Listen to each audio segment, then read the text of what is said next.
ଜୟ ଶ୍ରୀ ଜଗନ୍ନାଥ। ଆଜି ଆସନ୍ତୁ ରଥଯାତ୍ରା ବିଷୟରେ ସମ୍ପୂର୍ଣ୍ଣ କଥା ଗୁଡ଼ିକ ଜାଣିବା। କାଲି ହେଉଛି ପବିତ୍ର ରଥଯାତ୍ରା। ତ ଜୁଲାଇ 16 ତାରିଖରେ ପଡ଼ୁଛି ପବିତ୍ର ରଥଯାତ୍ରା। ତ କାଲି ପ୍ରଭୁ ଜଗନ୍ନାଥ, ବଳଭଦ୍ର ଏବଂ ମା ସୁଭଦ୍ରା ଗୁଣ୍ଡିଚା ମନ୍ଦିରକୁ ରଥରେ ହିଁ ଯିବେ। ଏହାକୁ ହିଁ ଆମେ ରଥଯାତ୍ରା କୁହନ୍ତି।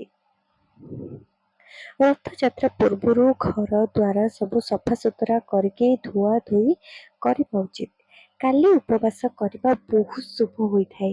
ସକାଳୁ ସକାଳୁ ସ୍ନାନ କରି ଠାକୁରଙ୍କର ପ୍ରଥମେ ପୂଜା କରି ସାତ୍ୱିକ ଭୋଜନ ସମସ୍ତଙ୍କୁ ଖାଇବା ଉଚିତ। ଆଉ ଯେଉଁମାନେ ତ ଉପବାସ କରିବେ ରହିବେ ସେମାନଙ୍କ ପାଇଁ ତ ବହୁତ ଭଲ ଯଦି ଉପବାସ ନ କରିବେ, କିନ୍ତୁ ସାତ୍ୱିକ ଭୋଜନ ସମସ୍ତେ କରିବେ। କାଲି କେହି ଆମିଷ ମାନେ ପିଆଜ ରସୁଣ କି ମଦ୍ୟ ମାଂସ ଏସବୁ ଖାଇବା କଥା ନୁହେଁ। ଯଦି ଆପଣ ପୁରୀ ନ ଯାଇପାରିବେ କାଲି, ତ ପାଖାପାଖି ଥିବା ଜଗନ୍ନାଥ ମନ୍ଦିରଙ୍କୁ ଦର୍ଶନ କରିବା ପାଇଁ ଆପଣମାନେ ଯାଆନ୍ତୁ। ଏହା ଦ୍ୱାରା ମଧ୍ୟ ବହୁତ ଭଲ। ନ ଯାଇପାରିଲେ ମଧ୍ୟ ଆମେମାନେ ପାଖାପାଖି ମନ୍ଦିରରେ ଜଗନ୍ନାଥଙ୍କୁ ଦର୍ଶନ କରିପାରିବା, ରଥ ଟାଣିପାରିବା। ନହେଲେ ଆମେ ଟିଭିରେ ମଧ୍ୟ ଦେଖିପାରିବା ଜଗନ୍ନାଥଙ୍କର ରଥ ଟଣା ଦେଖିପାରିବା। ରଥଯାତ୍ରା ଘରେ ବସିକି ମଧ୍ୟ ସମସ୍ତେ ଦେଖିବା ମଧ୍ୟ ଉଚିତ।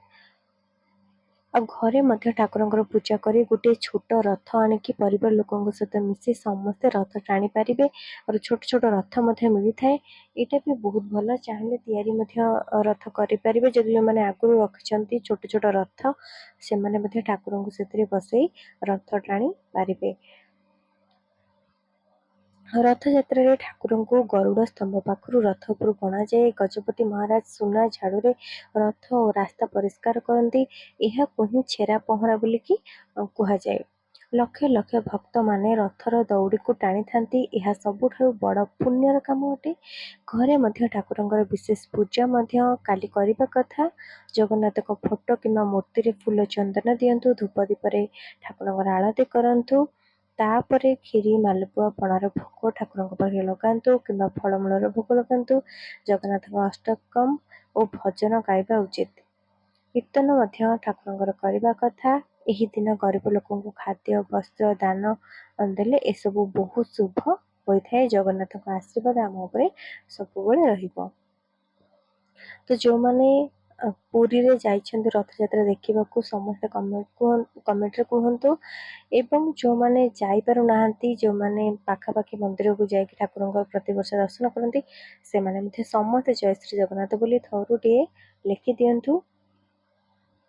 ବାହୁଡ଼ା ପର୍ଯ୍ୟନ୍ତ ସମସ୍ତେ ସାତ୍ୱିକ ଭୋଜନ କରିବା ଉଚିତ, କାରଣ ସେ ହେଉଛନ୍ତି ଆମର ପ୍ରାଣର ଦେବତା, ଆମର ଇଷ୍ଟ ଦେବତା ପ୍ରଭୁ ଜଗନ୍ନାଥ। ତାଙ୍କର ରଥଯାତ୍ରା ହେବ, ତ ସେଥିପାଇଁ ସମସ୍ତେ ସାତ୍ୱିକ ଭୋଜନ କଲେ ବହୁତ ଭଲ। ମଦ ମାଂସ ଖାଇବା ଉଚିତ ନୁହେଁ। ଆଉ ମନକୁ ସବୁବେଳେ ଶାନ୍ତ ରଖିବା ଉଚିତ।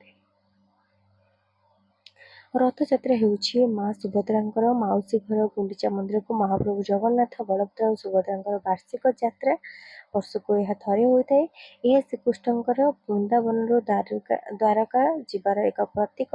ଠାକୁର ଏହି ଦିନ ନିଜେ ମନ୍ଦିର ବାହାରକୁ ଆସି ସମସ୍ତ ଭକ୍ତଙ୍କୁ ଦର୍ଶନ ଆଉ କୃପା ଦିଅନ୍ତି।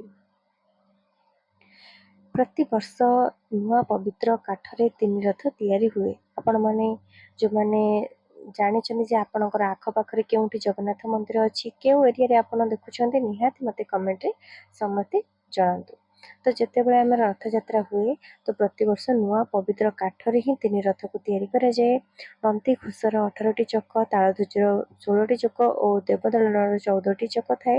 ଦଶପଲ୍ଲା ଜଙ୍ଗଲରୁ କାଠ ଆସେ। ରଥରେ କୌଣସି ମେଲ୍ ବା ସ୍କ୍ରୁ ନଥାଏ, କେବଳ ଦଉଡ଼ି ଓ କାଠ ଯୋଡ଼ିକି କରାଯାଏ। ଗଜପତି ମହାରାଜା ସୁନାର ଝାଡ଼ୁ ଆଉ ସୁନାର ଜଳରେ ରଥ ଓ ରାସ୍ତା ସବୁ ସଫା କରନ୍ତି। ଏହା ଦର୍ଶାଏ ଯେ ମହାପ୍ରଭୁଙ୍କ ଆଗରେ ରାଜା ଓ ପ୍ରଜା ସମସ୍ତେ ସମାନ। ସେ ଠାକୁରଙ୍କର ପ୍ରଥମ ସେବକ ଅଟନ୍ତି। ଏହା ବିନୟ ଆଉ ସମର୍ପଣର ସବୁଠାରୁ ଏକ ବଡ଼ ଉଦାହରଣ। ପ୍ରଭୁ ଜଗନ୍ନାଥଙ୍କ ଆଗରେ ସମସ୍ତେ ହିଁ ସମାନ। ରାଜା ପ୍ରଜା ସମସ୍ତେ ଏକ ହିଁ ହୋଇଥାନ୍ତି। ଶାସ୍ତ୍ର ଅନୁସାରେ ଯିଏ ରଥର ଦଉଡ଼ି ଟାଣେ ତାର 7 ଜନ୍ମର ପାପ ନାଶ ହୋଇଯାଏ। ମହାପ୍ରଭୁଙ୍କୁ ସ୍ପର୍ଶ କରିବାର ସୌଭାଗ୍ୟ ମିଳେ।